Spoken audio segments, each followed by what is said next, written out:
Halo pioners, oke, assalamualaikum warahmatullahi wabarakatuh. Balik lagi sama Adun ya.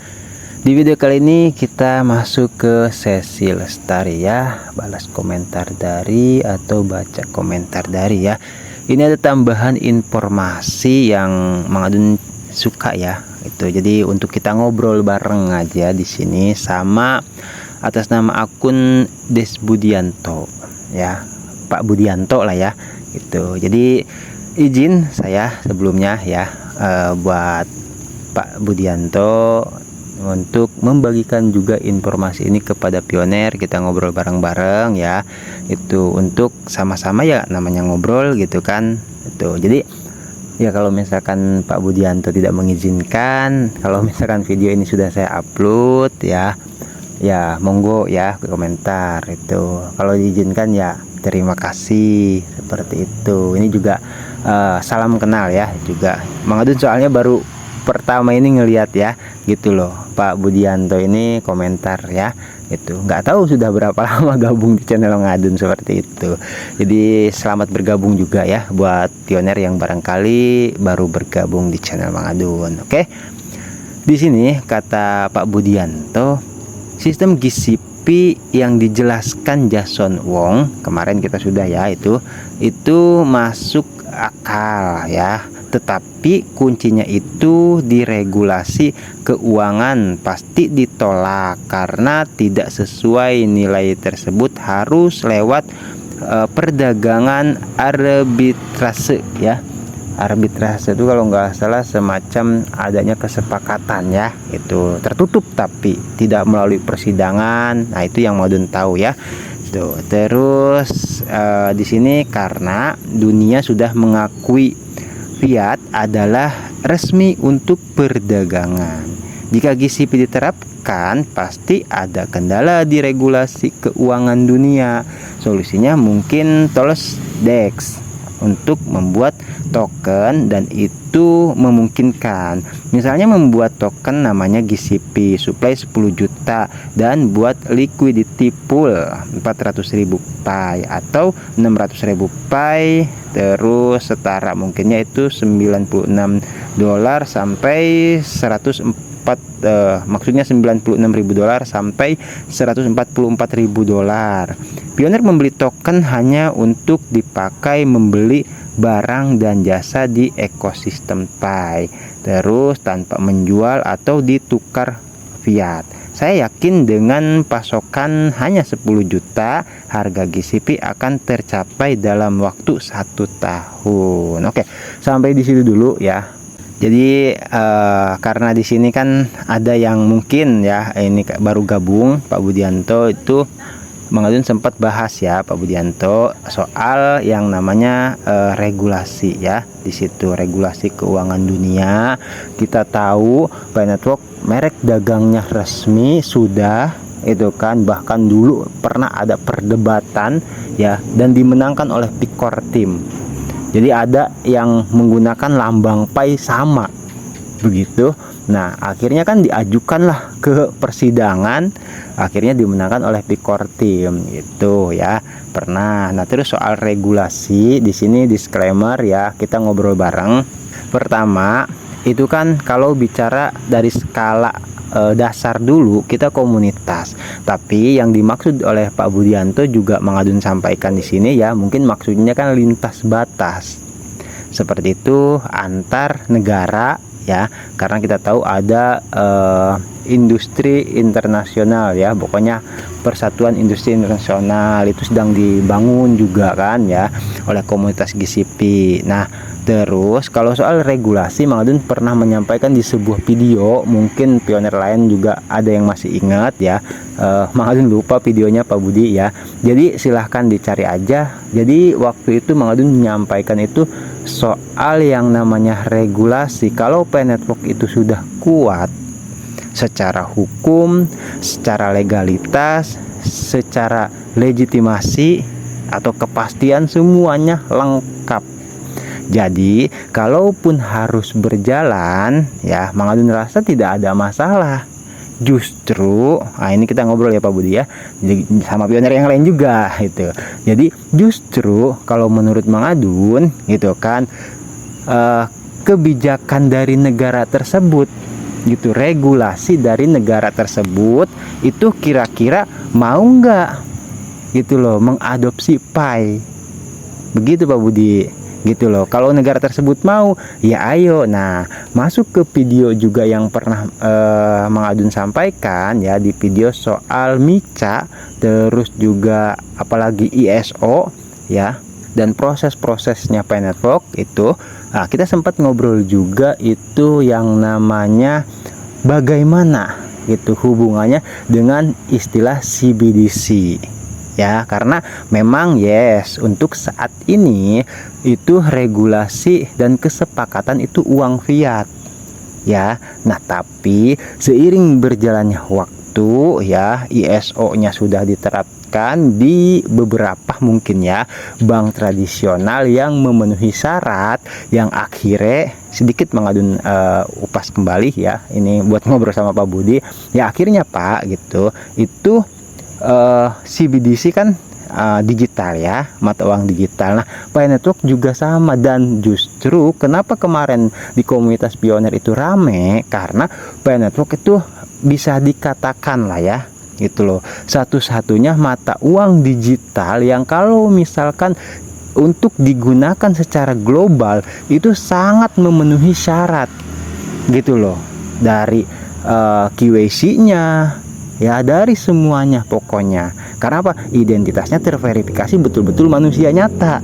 Dan itu kan sama ya, ISO, pengiriman data, terus banyak lah IMF di sini juga dibahas juga sama Pak Budi. Karena apa? SWIFT ya. Karena memang demi keamanan dan keadilan, dan meminimalisir ya, yang dulu pernah kita bahas juga dengan Pak Asrin, itu semacam money laundry, terus anti korupsi. Nah, kalau misalkan manusianya nyata gitu kan, terus masuk ke blockchain, ini sorry mati mulu ya, Mang Adun lupa apa namanya pencahayaannya. Jadi kalau misalkan masuk ke blockchain, setiap, nah dulu kan di konsensus Toronto, Dr. Nicholas Kokali sempat menyampaikan Pi itu unik. Karena apa? Setiap pengguna itu harus terverifikasi kalau ingin masuk di data blockchain gitu kan. Nah, itu kita update ya, dan Mang Adun yakin di berbagai negara orang-orang luar biasa juga sama memahami hal ini gitu. Mungkin karena ke masyarakat bawah agak sulit untuk menerima ya pengakuannya bahwasanya era blockchain seperti itu memang sedang berjalan ya. Nah, itu nanti nyampenya Pak Budi ya, ini buat pionir yang lain juga, yaitu ketika misalkan harus digunakan Pi Network ya, kalau sudah ada bank yang lulus ISO ya, itu regulasi dan sebagainya, ya bisa mengadopsi kalau mau gitu kan. Nah, itu sampai di situ dulu. Terus kalau soal yang disebutkan dibuat ya untuk membuat token, dan itu mungkin misalnya membuat token namanya GCP. Oke, di sini Mang Adun juga sempat ngobrol waktu itu, ingat banget sama Pak Ridwan ya, soal tokenisasi atau swap ya, atau tukar. Nah, di sini tidak perlu lagi sudah Pi Network itu membuat yang namanya token. Karena apa? Karena justru Pi Network itu menjadi mata uang digital atau koin digital. Kenapa bisa disebut seperti itu? Karena punya blockchain sendiri. Itu. Nah, terus kenapa disebut token? Ya karena itu masih numpang di blockchain yang lain. Itu sering Mang Adun sampaikan ya. Nah, di swapnya Pi Browser itu banyak Pak gitu loh. Banyak sudah ya. Itu masih testnet seperti itu. Jadi memang seperti mirip-mirip dengan yang disampaikan Pak Budi di sini ya. Nanti itu akan dipakai belanja, tokenisasinya. Silahkan kalau ada yang belum menyimak dicek aja videonya ya. Itu soal pembahasan swap dan tokenisasi. Itu udah Mang Adun bahas sampai berapa itu? Hampir 1 jam dengan Pak Ridwan itu.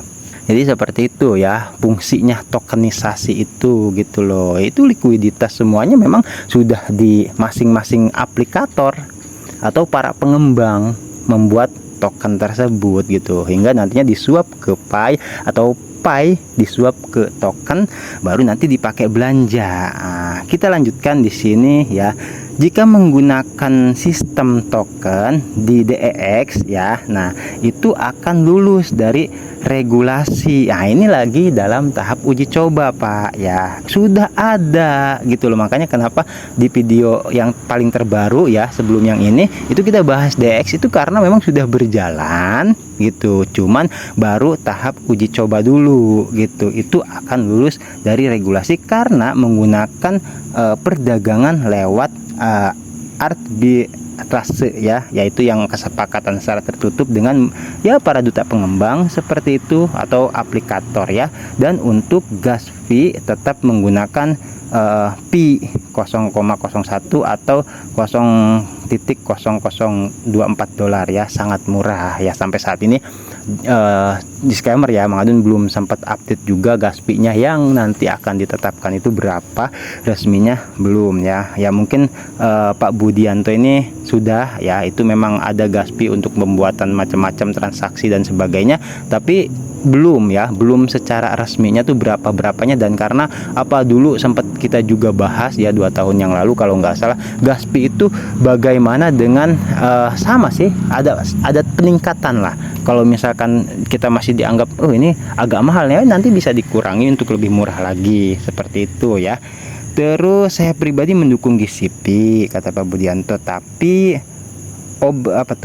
obstacle ya ada pada regulasi keuangan dunia IMF, terus ED, SEC dan lain-lain ya, betul. Tapi saya yakin Picor Team sangat pro GCP dan strategi Picor Team menggunakan tools DEX yang memakai AMM untuk komunitas GCP supaya lulus sesuai regulasi keuangan dunia ya. Ya, Mang Adun juga sama Pak, memiliki keyakinan penuh bahwasanya semua sudah bisa ya ditangkap oleh Picor Team setiap perkembangan di dalam dunia digital, khususnya di bagian ekonomi keuangan ya. Jadi mau dengan sistem apapun ya Picor Team mempelajarinya, baik secara langsung kepada IMF, Fed, SEC, MICA dan lain-lain ya, AMM, terus Stellar ya, itu pasti ya gitu loh. Jadi Picor Team jauh-jauh hari udah konsepnya tuh pasti sudah matang gitu kan. Karena apa? Karena memang ada roadmapnya gitu ya. Terus kata Pak Budianto, ini hanya analisa pribadi, mudah-mudahan salah. Dan GCP tetap sesuai dengan data record GCP di blockchain. Enggak Pak, santai ya. Mang Adun juga nggak bakalan menyalahkan, justru jujur ya, Mang Adun sangat mengapresiasi kepada Pak Des Budianto ini.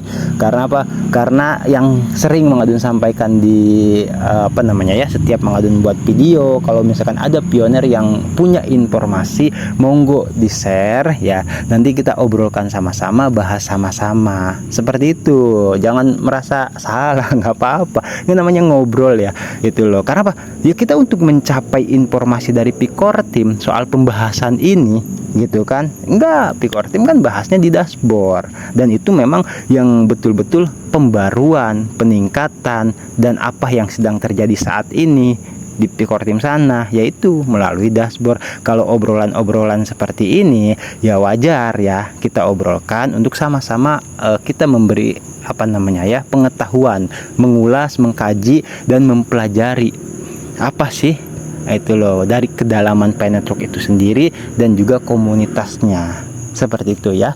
Mau dirasa cukup dulu sampai di sini. Terima kasih khusus untuk Pak Des Budianto ya, untuk yang lain juga yang selalu stay di channel Mang Adun, thank you ya. Sorry nggak bisa Mang Adun balas satu-satu ya, karena kalaupun dibalas satu-satu juga nanti bisa kedeteksi spam gitu. Cuman tetap kalau misalkan ada hal-hal yang perlu kita obrolkan ya kita obrolkan bersama. Oke? Terima kasih buat semuanya ya. Nanti kita akan lanjutkan lagi baik di obrolan tambahan informasi ataupun yang sesi-sesi tanya seperti itu, untuk selalu kita update ya. Adun pamit undur diri dulu ya. Nanti kita gas lagi di informasi Penetrok yang berikut-berikutnya. Sehat selalu, panjang umur, awet muda, lancar rezeki, berkah, selamat dalam setiap urusannya. Amin ya. Thank you. Bye bye.